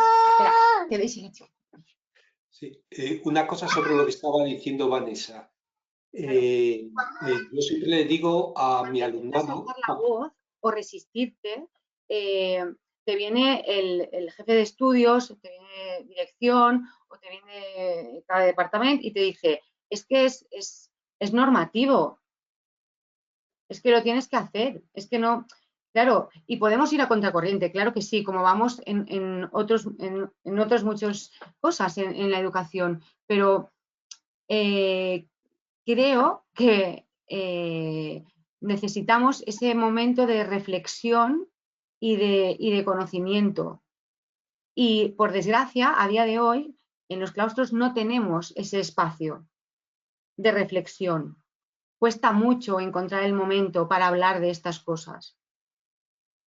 Y no sé, yo me cuesta porque lo estoy viendo. Es que teníamos Giurex y lo que has dicho, Enrique, de los mismos docentes somos lo que decimos. Es que me encuentro más cómodo en otro sistema operativo, que es el que conozco, que es el que domino. Y es así. Nosotros teníamos Giurex y ahora tenemos Microsoft. Y ahora es todo Microsoft. Pero lo más bonito es que nos lo han vendido la administración como la panacea, pero es que ahora cuando rascas un poco y lees, ves que es un contrato temporal, ¿vale? Ahora todo se gestiona a través de Microsoft y sus herramientas, pero en principio igual dentro de, no sé, ahora no recuerdo los años, pero no sé si eran 3 o 4 años, eso se tiene que revisar. Entonces, puede ser que continúe, puede ser que no, y ves a saber en qué condiciones, porque continuará, pero no quiero pensar en qué condiciones. No sé. En ese sentido, pues, soy pesimista, Enrique. Vanessa, bueno, yo siempre soy pesimista, pero quiero decir que al margen del análisis pesimista, tenemos que ser optimistas en nuestro compromiso. Pero digo que yo siempre le digo a mi alumnado en la Facultad de Educación que el mayor problema que van a tener no es con el alumnado suyo, sino va a ser con sus compañeros y compañeras y con los papás y mamás, es decir, con el mundo adulto. Y una de las labores esenciales de todo profe es educar también a nuestros compañeros y compañeras como ellos intentan educarnos. Como el jefe de estudios te dice, no, pero es que esto está establecido por normativa. Y dices, y esa normativa se puede cambiar. Quiero decir que también tenemos que educar a nuestros compañeros y compañeras y hablar de estas cosas. En vez de hablar de si ha sido este fin de semana a Candanjú o a no sé qué, hablar de lo que nos está pasando y nos está afectando, que muchas veces no somos conscientes, y decir, mira, ¿y esto? ¿Y por qué no lo planteamos? Y esto funciona, al menos yo mi experiencia, es que en la escuela funciona como los estanques, con la teoría de ondas, que tú tiras una piedra y se forma una primera onda pequeñita. Yo empecé trabajando con 3 de mis compañeros. Al cabo de un año, otros 2 vieron que funcionara y se unieron, segunda onda. Luego, bueno, pues, y habrá gente que jamás vea las ondas ni se una a ellas, por supuesto. Pero el cambio lo podemos hacer. Es decir, podemos hacer en nuestro centro. ¿Por qué?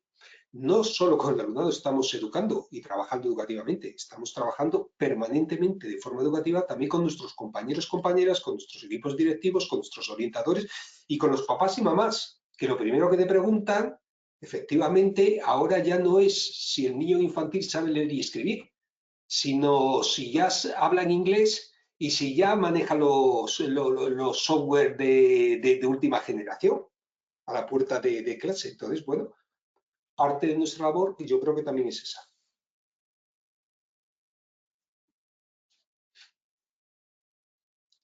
Ha incorporado Pere, a lo mejor quiere acabar.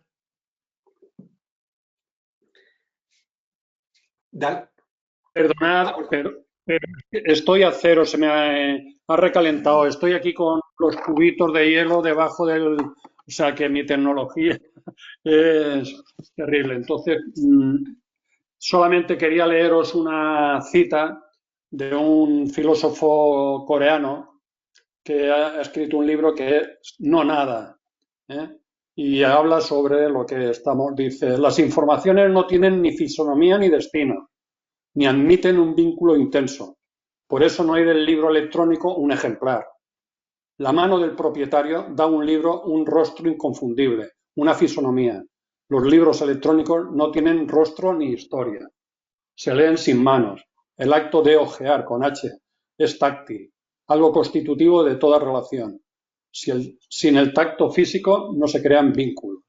Yo creo que lo que habla aquí es sobre los libros electrónicos que ya van a llegar o han llegado a las escuelas, me contaban, y va a ser muy difícil que los compañeros prescindan de ellos, porque son muy... la inteligencia artificial, el otro día me contaba una persona que está en lo de la elaboración de libros electrónicos, que dice, uy, es que es una explicación de un problema, lo que sea.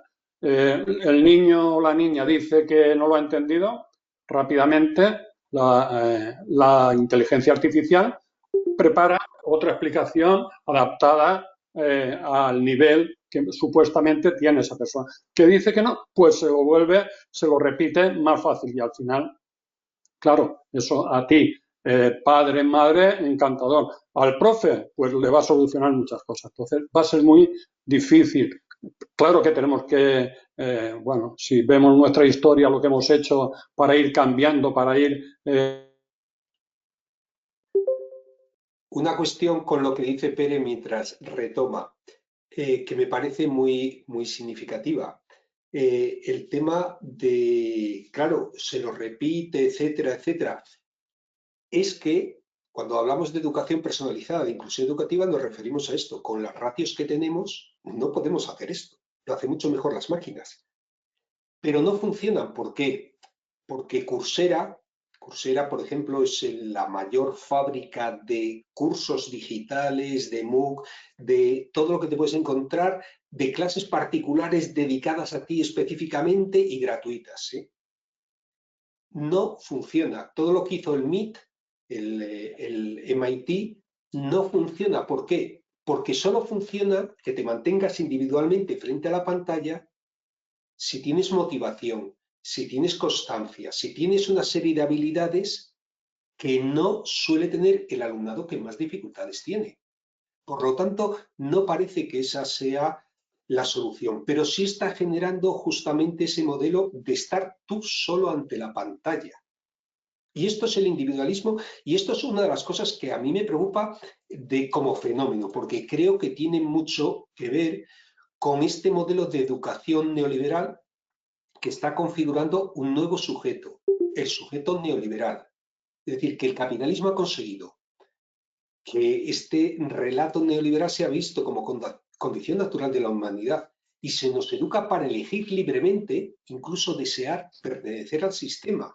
es la nueva política del consentimiento y la libre elección, que son los dos nuevos ejes del neoliberalismo, que esto lo expone continuamente Ayuso, diciendo yo tengo que tener libertad, libertad o comunismo, libertad para hacer lo que quiera, incluso para matar a otra gente si yo necesito tomar unas cañas. Claro, por eso el problema del panóptico posmoderno, que es el modelo que tenemos ahora, es que es voluntario. Es que lo que el capitalismo se dio cuenta en la era neoliberal, y cito aquí a otro filósofo coreano que está de moda, Han, es que el capitalismo ya no necesita ser duro, sino ser seductor, que pasado el tiempo de la conquista por la fuerza, llega la hora del control a través de la persuasión. Y esto es lo que está haciendo con toda esta tecnología que está y permea a los sujetos frente a la pantalla porque están ellos solos. Es decir, viendo una película, viendo no sé qué, lo puedes comentar, lo puedes debatir, sales después, etcétera.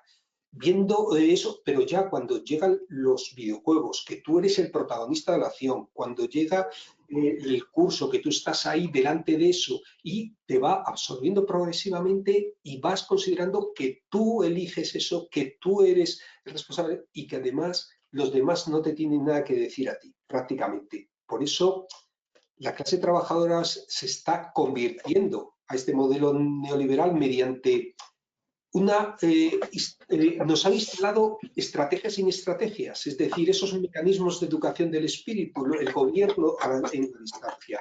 Como citaba antes Juan, desde PISA a muchos elementos del jefe de estudios que te dice no, es que son lo que viene la directriz y al final acabamos dedicándonos a hacer exámenes continuamente porque ya no la EVAU, sino porque llegan las rivales, porque llegan las pruebas censales, etcétera, etcétera. Entonces, claro, esto es uno de los problemas que tenemos, que este nuevo sujeto emprendedor está siendo parte de nuestra socialización, no tanto solo en la formación inicial, sino en la socialización que vivimos cotidianamente, fruto de esos dispositivos de aprendizaje, sumisión y disciplina, tanto económicos como culturales, educativos y sociales. A ver, Juan. Sí, en la línea que estaba diciendo Enrique. Yo es que pienso que dices tú que no funciona, ni aunque funcione, porque yo creo que esos sistemas sirven para adiestrar y para enseñar contenidos concretos, pero no para generar valores positivos. O sea que pienso que no. Lo que yo quería plantear también un poco en la línea que decía Pep antes. Me parece que otro de los problemas es que la progresía en educación ha ido dulcificándose, de manera que hemos dejado de creernos profundamente lo que mucha gente, lo que teníamos antes clarísimo. No sé qué pasa, que bueno, pues que poco a poco hemos ido pues aceptando el sentido común de una escuela tradicional y no tenemos la fuerza radical de reflexionar y de juntarnos como hacíamos antes en los MRPs, en las escuelas de verano. Me parece que ante esa debilidad nos invade esto y entonces es mucho más difícil defenderse. Me parece que hay que profundizar en los valores fuertes que siempre hemos tenido radicales en la escuela, de emancipar. No tenemos que tener ese miedo de que no, que la escuela es para enseñar contenidos. No, porque esta sociedad, con lo que muy bien decía antes sobre el individualismo, genera esos valores y nosotros tenemos que ser fuertes, creernos de verdad lo que hemos dicho toda la vida, porque es que si no, vamos cada vez poquito a poco, bueno, yo no quito el libro de texto, yo hago los exámenes porque esto, yo lo otro, y si no tenemos unas convicciones fuertes, pues todo se hace como más fácil, porque en el fondo casi ni nos lo creemos ya. Por eso creo que es muy importante la labor de cooperación y de asociarnos en cada uno en lo que tenga, en los MRPs, en mi caso en el MECEP, y que estas organizaciones deben ser fuertes, deben reflexionar profundamente y radicalmente, porque si no, caemos en el riesgo de que el sentido común que parece que no nos invade a nosotros, pero que sí, que nos va comiendo, al final, pues no somos tibios y vemos, pues es verdad, mira, es que este ordenadorcito enseña mejor esto que nosotros. Pero hombre, ¿cómo va un ordenador generar un grupo bonito en una clase que estés educando en el espíritu crítico y en cambiar la sociedad? Eso no lo puede hacer un ordenador, por bien que te enseñe y que te haga 20 formas de enseñarte una cosa. No tiene ningún sentido. Rosa, cariño, te toca. Voy a no decir ya cosas que has dicho, Juan, porque estoy totalmente en la línea, totalmente de acuerdo. Yo, la primera cosa que decir, quizás es una cosa que pasa a nivel personal, pero sí que quería compartirlo. Yo soy una mujer de convicciones fuertes y esto me ha ayudado mucho. O sea, mis convicciones fuertes han hecho que, siendo una minoría en muchos casos, he sido en algunos casos mayoría, porque sí que he tenido el gusto de trabajar en una escuela con un proyecto de transformación importante y que realmente tuvo sus frutos, ¿no? Pero ahora, en este momento, que soy una inmensa minoría, digamos, mínima minoría, yo la verdad que no me siento vencida en este aspecto. No me siento en absoluto vencida, porque sé que estoy haciendo lo que debo, ¿no? Es una cuestión de responsabilidad, de compromiso ético con la profesión y con la sociedad. Entonces, yo creo también que es fundamental que MRPs y asociaciones que trabajan en esta línea estemos más unidos que nunca y estemos trabajando en este sentido. ¿Que esto va a ser una cosa que va a transformarlo todo? No, somos una minoría, pero es que lo hemos sido siempre, siempre. Yo empecé a trabajar a los 17 años, o sea que hace muchos años que empecé a trabajar en un centro. Tuve la suerte enseguida de encontrar grupo de reflexión y siempre hemos sido una minoría, en el posfranquismo y ahora. Pero esto no deja de ser que es una minoría que de alguna manera condiciona, pero condiciona si tienes la convicción fuerte. O sea que esto sí que creo que en las universidades, cuando están haciendo la formación inicial, cuando tenemos alumnos de prácticas, esto es nuestro legado. Y creo que cuando se hace un análisis como el que has hecho, Quique, que comparto absolutamente, yo siempre al lado le pondría esta parte. Haría el análisis de este neoliberalismo que nos está comiendo, ¿no? Y haría esto. Es posible la convicción fuerte, es posible el trabajo pequeño, no te importe que sea muy pequeño. Es que es igual que uno a lo mejor solo puede trabajar en su aula. Es igual, pero debe hacerlo. Yo creo que esto es importante, porque si no, hay el discurso ahora de las nuevas tecnologías, entre comillas, pues desmoviliza incluso a gente con convicciones fuertes. Y esto no puede suceder. Mira, a mí me han obligado a ponerme una pantalla en la clase, obligada, porque yo no la pedí, me la han obligado en la clase de 3 años, pero yo soy la que la enciendo, puedo no encenderla. Me estaba muy mal porque es una malversación de fondos públicos, porque se han gastado mogollón en Castilla y León de pantallas para todas las clases, porque con una en infantil nos bastábamos, por supuesto, pero yo soy la que al final decido cuando la encendemos. Aquí tenemos, o sea, la gente, claro, es que te obligan a no sé qué. No. Yo hace muchos años que trabajo y jamás nadie me ha obligado a nada. Me lo han dicho que me obligaban, pero he hecho lo que me ha parecido correcto éticamente, yo y los compañeros de equipo. Y me parece que esto es fundamental. Tenemos un margen de los maestros muy grande, porque la inspección no inspecciona. Los jefes de estudio dicen, pero después no vienen a tu clase. O sea, este margen de revolta que tenemos, yo creo que esto hay que usarlo. Y ante un discurso como el que has hecho, Quique, hay que tener el otro discurso. Y acabaré pronto, que ahora me estoy alargando, perdonad. es la pasión que me mueve. Una cosa importante, ahora los partidos políticos, pues ahora aquí, que tú que ahora estás en un sitio de responsabilidad, ¿qué propondría yo? Pues yo propondría esto, el hablar, la moratoria. Un país que sea capaz de hacer una moratoria, igual que ahora con la inteligencia artificial, incluso los que la han propugnado hablan de una posible moratoria, hablemos de una moratoria en los centros. Dediquemos un tiempo a reflexionar. El que esté usando un recurso tiene que saber decir por qué lo usa, sea tecnológico o sea un plan de trabajo. ¿Entendéis? Tiene que poder argumentar por qué está trabajando de esta manera. Pues dediquemos a esto, obliguemos a que los colegas, cuando se decantan por una manera u otra, sepan decir por qué y lo argumenten. Entonces, yo es lo que pediría a un partido político que me represente, que nos haga reflexionar, que el aspecto más humano que tenemos, que es la capacidad de reflexión colectiva, es la que proponga el partido al que voy a votar, francamente.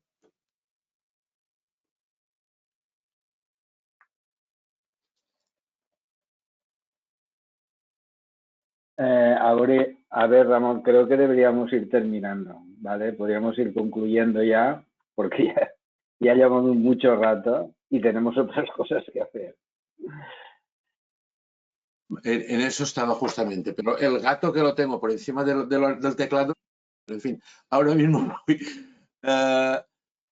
¿Alguien más quiere la palabra? Y es lo que estaba mirando a ver si quedaba una palabra. Vea que se ha tenido que ir, pues le damos un besito. ¿Y alguien más? Pues te parece, Lupe, habías quedado que despedías tú, ¿no? Habíamos quedado así. Hombre, a ver, yo creo que lo que acaba de decir Rosa ya sería una conclusión para mí genial. Pero bueno, antes de que nos vayamos, hemos pasado un rato, creo que muy instructivo. Siempre se aprenden cosas y ahora lo que tenemos que hacer es rumiar lo que hemos aprendido, procesarlo. Enrique, darte las gracias, pero vamos, con el corazón, porque nos has hecho una exposición genial, de verdad.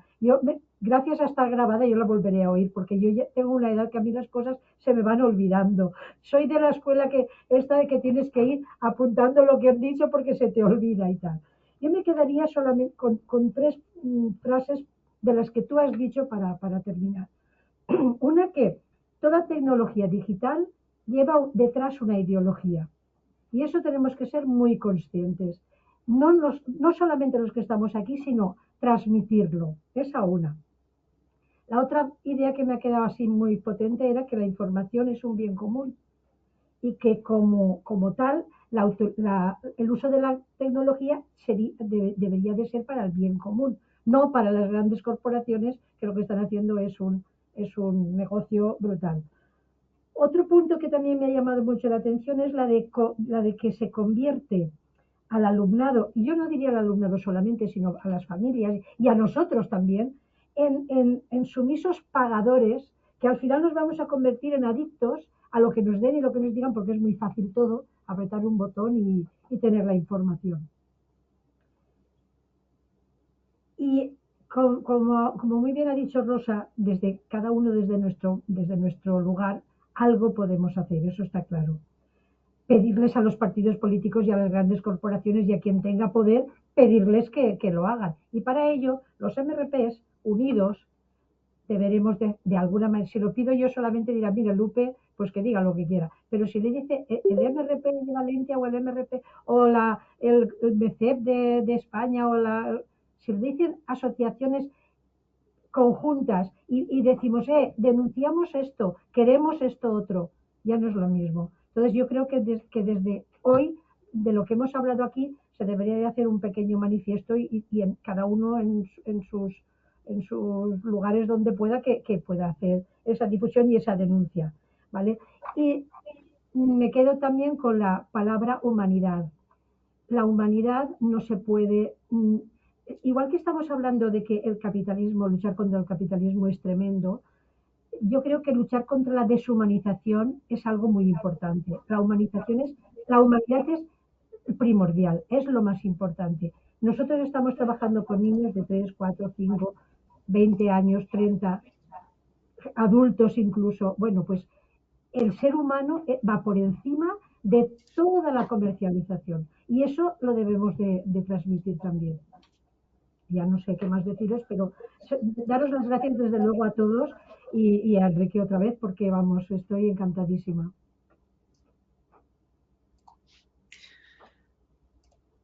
Muy bien, pues yo por mi parte nada más. Simplemente os voy a poner en el chat por lo menos que podáis seguir leyendo sobre algo de esto, ¿vale?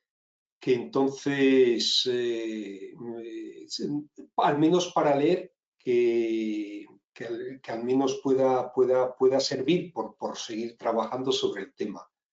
Y entonces, bueno, ahí podéis encontrar más cosas y podéis ver un poco lo que estamos también trabajando en este campo. Y nada, agradeceros el que me hayáis invitado y nada, que ha sido muy placentero y que yo he aprendido también mucho.